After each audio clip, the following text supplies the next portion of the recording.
Thoughts on using normal air in a rear shock bladder in a pinch? Yeah, I would not hesitate whatsoever.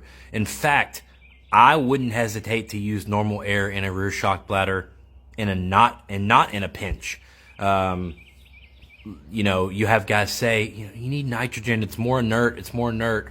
Yes, it is, but when you're putting air into a rear shock, you're not putting oxygen. You're putting air. And air is already, 78% nitrogen? So you're pretty much putting nitrogen into your shock. You're putting some oxygen. But yeah, guys, they even told us at Race Tech School, they said, yeah, we would not hesitate to use this. Don't let it stop you from missing races or missing riding. If you have the facilities, if you can, yes, put nitrogen in it. I have those facilities here. If you don't, air that thing up and freaking ride it. You are going to be fine. Not suspension advice.